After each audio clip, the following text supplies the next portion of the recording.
ಈ ಒಂದು 6 ಅಂಕದ ತರಗತಿಯನ್ನು ಇವತ್ತು ತಗೊಳ್ತಕ್ಕಂಥದ್ದು. ಈ ಕೆಳಗಿನ ಪ್ರಶ್ನೆಗಳಿಗೆ ಸುಮಾರು 20 ವಾಕ್ಯಗಳಲ್ಲಿ ಉತ್ತರಿಸಿರಿ.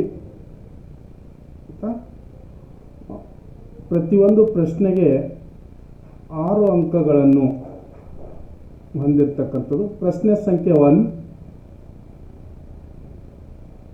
ಪರಿಪೂರ್ಣ ಪೈಪೋಟಿ ಮಾರುಕಟ್ಟೆಯಲ್ಲಿ ಬೇಡಿಕೆ ಮತ್ತು ಪೂರೈಕೆ ಏಕಕಾಲದ ಪಲ್ಲಟಗಳನ್ನು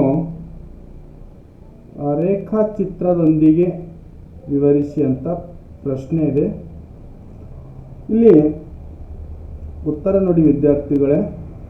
ಇಲ್ಲಿ ಬೇಡಿಕೆ ಮತ್ತು ಪೂರೈಕೆ ಏಕಕಾಲ ಪಲ್ಲಟಗಳಲ್ಲಿ 4 ವಿಧಗಳಲ್ಲಿ ಸಂಭವಿಸ್ತಕ್ಕಂಥದ್ದು ತಮಗೆ ಗೊತ್ತಿರಬೇಕಾಗಿರ್ತಕ್ಕಂಥದ್ದು.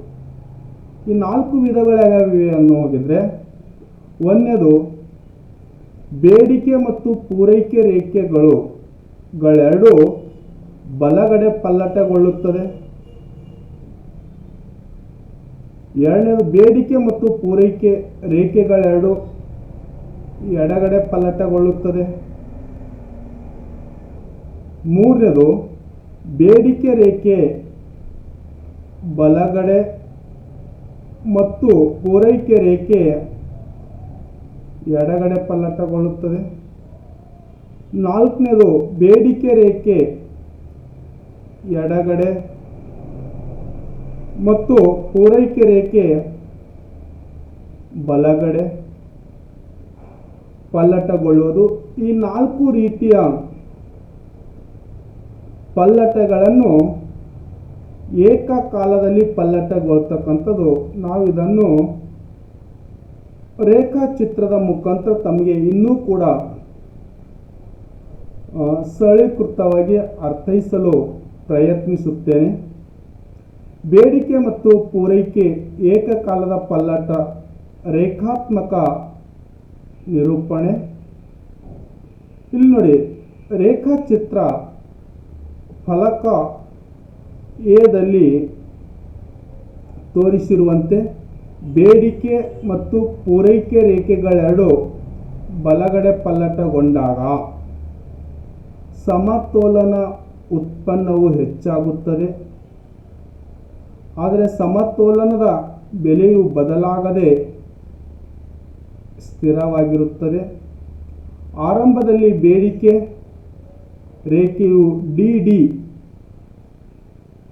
0 ಮತ್ತು ಪೂರೈಕೆ ರೇಖೆಯು SS 0 ಛೇದಿಸುವ ಈ ಸಮತೋಲನ ಬಿಂದುವಾಗಿರುತ್ತದೆ.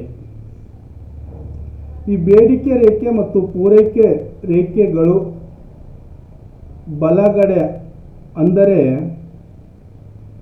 DD1 ಮತ್ತು SS1 ಗೆ ಏನಾಗ್ತಾ ಇದೆ ಅಂತಾರೆ, ಪಲ್ಲಟಗೊಂಡಾಗ ಸಮತೋಲನ ಪ್ರಮಾಣವು Q1 ಗೆ ಏನಾಗ್ತಾ ಇದೆ ಅಂತಾರೆ, ಹೆಚ್ಚಾಗುತ್ತದೆ ಮತ್ತು ಬೆಲೆಯು ಏನಾಗಿರುತ್ತೆ ಅಂತಂದರೆ ಇಲ್ಲಿ ಸ್ಥಿರವಾಗಿರುತ್ತದೆ. ಈಗ DD1 ಮತ್ತು SS1 ಗೆ ಛೇದಿಸುವ F ಹೊಸ ಸಮತೋಲನ ಬಿಂದುವಾಗಿರುತ್ತದೆ.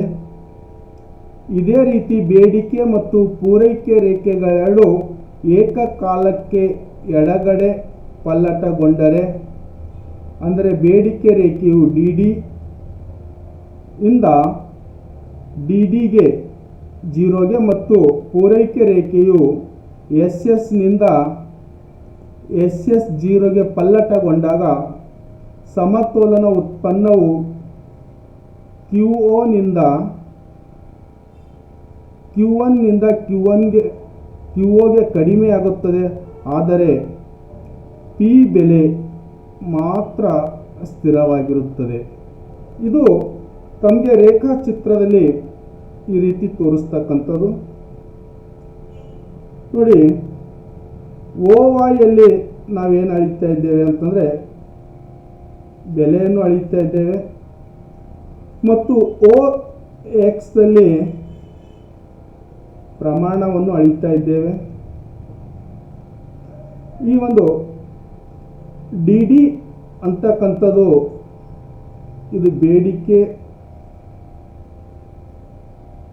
ರೇಖೆ ಆಗಿರ್ತಕ್ಕಂಥದ್ದು.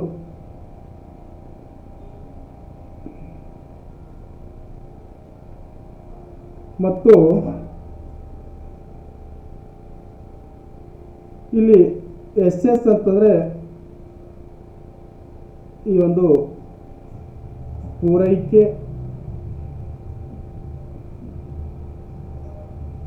ರೇಖೆ ಆಗಿರ್ತಕ್ಕಂಥದ್ದು.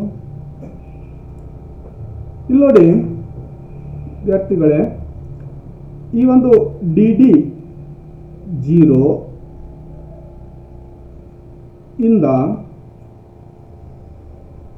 ಈ ಡಿ ಡಿ 0 ಇದ್ದಾಗ ಎಸ್ ಎಸ್ 0 ಇದ್ದಾಗ ಈ ಬಿಂದುವಿನಲ್ಲಿ ಸಮತೋಲನವನ್ನು ನೋಡ್ತಾ ಇದ್ದೇವೆ. ಇಲ್ಲಿ ಈ ಬಿಂದುವಿನಲ್ಲಿ ಸಮತೋಲನದಲ್ಲಿ ಪಿ ಬೆಲೆ ಅಂದರೆ ಪ್ರೈಸ್, ಈ ಒಂದು ಕ್ಯೂ ಅಂತಂತಂದರೆ ಕ್ವಾಂಟಿಟಿ ಅಂತಂದರೆ ಪ್ರಮಾಣ. ಈ ಒಂದು ಸಮತೋಲನದಲ್ಲಿ ಬಲಗಡೆ ಪಲ್ಲಟ ಅಂತಂದರೆ ಈ ನಾವು ಈ ಕಡೆ ತೋರಿಸ್ತಕ್ಕಂಥ ಈ ಸಿಂಬಲ್ಗಳೇನಿದೆ ಎಸ್ ಎಸ್ 0 ಇಂದ ಎಸ್ ಎಸ್ 1ಗೆ ಬಲಗಡೆ ಆಗಿರ್ತಕ್ಕಂಥದ್ದು. ಡಿ ಡಿ ನೋಡಿ, ಡಿ ಡಿ 0 ಇಂದ ಡಿ ಡಿ 1ಗೆ ಬಲಗಡೆ ಆಗಿರ್ತಕ್ಕಂಥದ್ದು. ಇಲ್ಲಿ ಒಂದು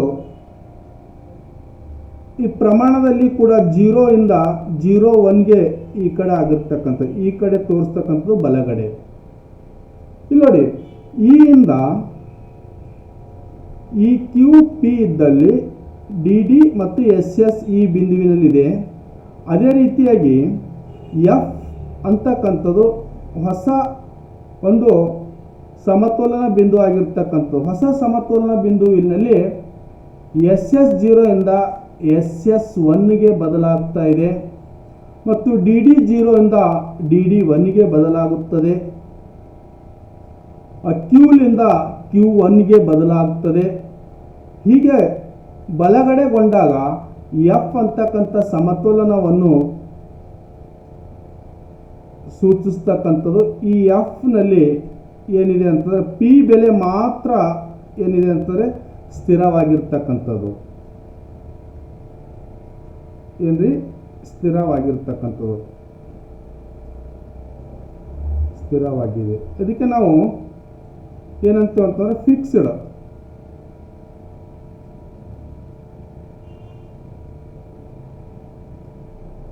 ಈ ಫಿಕ್ಸ್ಡ್ ಬೆಲೆ ಆಗಿದೆ, ಆದರೆ ಪ್ರಮಾಣದಲ್ಲಿ ಮಾತ್ರ ಏನಾಗಿದೆ ಅಂತಂದರೆ ಬದಲಾಗಿದೆ. ಅದನ್ನೇ ಇದು ಎಡಗಡೆ ಇತ್ತು. ಮತ್ತೆ ಬಲಗಡೆ ಅಂತಂದಾಗ ನೋಡಿ, ಡಿ ಡಿ 1ಲಿಂದ ಡಿ ಡಿ 0ಗೆ ಈ ಕಡೆ ಬರ್ತಕ್ಕಂಥದ್ದು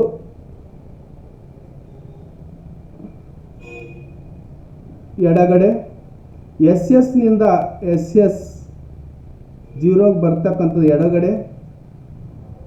ಇಲ್ಲಿ ಎಫ್ನಿಂದ ಈ ಕಡೆ ಏನು ಪ್ರಮಾಣದಲ್ಲಿ ಕಡಿಮೆ ಆಗ್ತಲ್ಲ, ಇದು ಎಡಗಡೆ. ಇಲ್ಲಿ ಏನಾಗ್ತದೆ, ಕ್ಯೂಲಿಂದ ಕ್ಯೂಗೆ ಬರ್ತಕ್ಕಂಥದ್ದು ಎಡಗಡೆ. ಈ ರೀತಿ ಈ ಎರಡು ರೇಖಾಚಿತ್ರದಲ್ಲಿ ನಾವು ಮೇಲೆ ಹೇಳಿರ್ತಕ್ಕಂಥ 4 ವಿಧಾನಗಳಲ್ಲಿ ಎಡಗಡೆ ಮತ್ತು ಬಲಗಡೆ ಈ ಒಂದು 2 ಅಂಶಗಳನ್ನು ಈ ಒಂದೇ ರೇಖಾಚಿತ್ರದಲ್ಲಿ ನಾವನ್ನು ಅರ್ಥ ಮಾಡಿಕೊಳ್ಬೋದು. ಇದನ್ನು ನಾವು ಪಲ್ಲಟಗಳಂತ ಒಂದು ಕರೀತಾ ಇದ್ದೇವೆ, ಎ ಫಲಕದಲ್ಲಾಗಿರ್ತಕ್ಕಂಥದ್ದು. ಅದನ್ನೇ ನೋಡಿ, ಫಲಕ ಬಿ ನಲ್ಲಿ ಅಂತಂದರೆ ಈ ಬಿ ಫಲಕ, ಈ ರೇಖಾಚಿತ್ರದಲ್ಲಿ ತೋರಿಸಿರುವಂತೆ ಬೇಡಿಕೆ ರೇಖೆ ಎಡಗಡೆ ಮತ್ತು ಪೂರೈಕೆ ರೇಖೆ ಬಲಗಡೆ.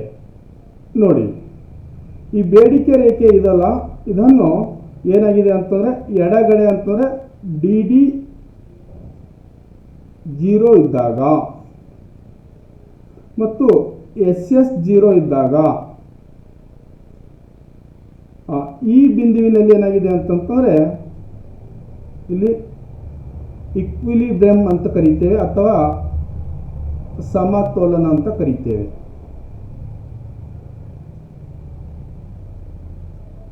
ಹೌದಾ? ಇಲ್ಲಿ ನೋಡಿ, ಬೇಡಿಕೆ ಎಡಗಡೆ ಅಂತಂದರೆ DD0 ಇಂದ DD1ಗೆ ಈ ಕಡೆ ಬರ್ತಕ್ಕಂಥದ್ದು ಮತ್ತು ಇದು ಬಲಗಡೆ ಅಂತಂತಂದರೆ SS ನಿಂದ SS1ಗೆ ಬರ್ತಕ್ಕಂಥದ್ದು ಪೂರೈಕೆ ರೇಖೆ, ಇದು ಬೇಡಿಕೆ ರೇಖೆ. ಇಲ್ಲಿ ಪ್ರಮಾಣ ನೋಡಿ, ಈ ಬಿಂದುವಿನಲ್ಲಿ ನಾವೇನಂತ ಇದ್ದೇವೆ ಅಂತಂದರೆ ಈ ಒಂದು ಪೂರೈಕೆ ರೇಖೆಯಲ್ಲಿ DD ಅಂದರೆ ಬೇಡಿಕೆ ರೇಖೆ, SS ಪೂರೈಕೆ ರೇಖೆ, ಈ ಬಿಂದುವಿನಲ್ಲಿ ಸಮತೋಲನವನ್ನು ಹೊಂದ್ತಾ ಇದ್ದೇವೆ. ಆದರೆ P ಬೆಲೆಯಲ್ಲಿ, ಹೌದಾ, ಬಲಗಡೆ ಪಲ್ಲಟಗೊಂಡಾಗ ಸಮತೋಲನ ಉತ್ಪನ್ನವು ಬದಲಾಗದೆ ಉಳಿಯುತ್ತದೆ. ಸಮತೋಲನ ಉತ್ಪನ್ನ ಏನಿದೆಯಲ್ಲ, ಈ ಪ್ರಮಾಣ ಬದಲಾಗದೆ ಉಳಿಯುತ್ತದೆ.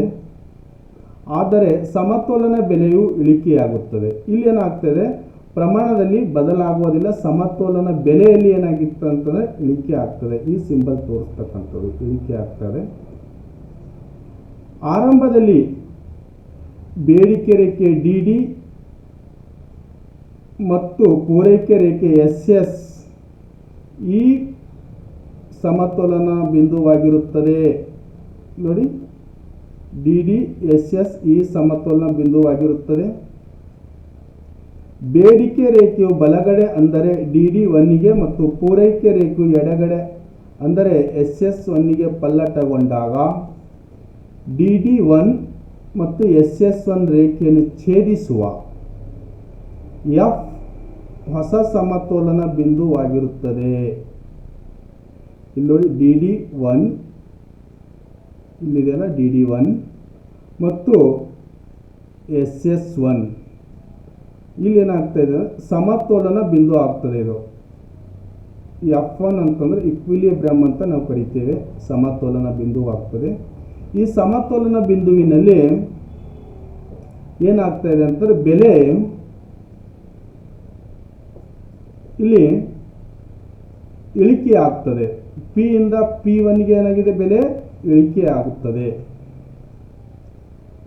ನೋಡಿ, ಈ ಒಂದು Q ಪ್ರಮಾಣ ಮಾತ್ರ ಬದಲಾಗದೆ ಉಳಿಯುತ್ತದೆ. ಈ ಒಂದು ಸಮತೋಲನ ಬೆಲೆ P ಇಂದ P1ಗೆ ಇಳಿಕೆ ಆಗುತ್ತದೆ. ಇದೇ ರೀತಿ ಬೇಡಿಕೆ ರೇಖೆಯು ಬಲಗಡೆ DD ಇಂದ ಅಂದರೆ DD ಇಂದ DD0ಗೆ ಬಲಗಡೆ ಮತ್ತು ಪೂರೈಕೆ ರೇಖೆಯು ಎಡಗಡೆ SS ನಿಂದ SS0ಗೆ ಪಲ್ಲಟಗೊಂಡರೆ ಸಮತೋಲನ ಪ್ರಮಾಣವು Q ಏನಾಗ್ತಾ ಇದೆ ಅಂತಂದರೆ ಸ್ಥಿರವಾಗಿರುತ್ತದೆ. ಆದರೆ ಸಮತೋಲನ ಬೆಲೆ P ಇಂದ P1ಗೆ ಏನಾಗ್ತಾ ಇದೆ ಅಂತಂದರೆ ಮತ್ತೆ ಹೆಚ್ಚಳವಾಗ್ತದೆ ಅಂತಕ್ಕಂಥದ್ದು, ಏರಿಕೆ ಆಗ್ತದೆ. ಈ ರೀತಿ ಇವೆರಡೂ ರೇಖಾಚಿತ್ರಗಳು ಈ ಹೇಳಿರ್ತಕ್ಕಂಥ 4 ಒಂದು ಊಹೆಗಳ ಮೇಲೆ ಅಥವಾ 4 ವಿಧಾನಗಳ ಮೇಲೆ ಇದ್ದಿರ್ತಕ್ಕಂಥದ್ದು. 2 ರೇಖಾಚಿತ್ರಗಳನ್ನು, ಇದು 2 ವಿಧಾನ Aಗೆ ಸಂಬಂಧಪಟ್ಟಿದ್ದಾದರೆ ಇನ್ನೆರಡು B ರೇಖಾಚಿತ್ರಕ್ಕೆ ಸಂಬಂಧಪಟ್ಟಿರ್ತಕ್ಕಂಥದ್ದು. ಇಷ್ಟು ತಾವು ಎಕ್ಸಾಮ್ದಲ್ಲಿ ಬರೆದಿದ್ದೇ ಆದರೆ ತಮಗೆ ಈಸಿಯಾಗಿ 6 ಅಂಕಗಳನ್ನು ತಾವು ಪಡ್ಕೊಳ್ಬೋದು ಅಂತಕ್ಕಂಥ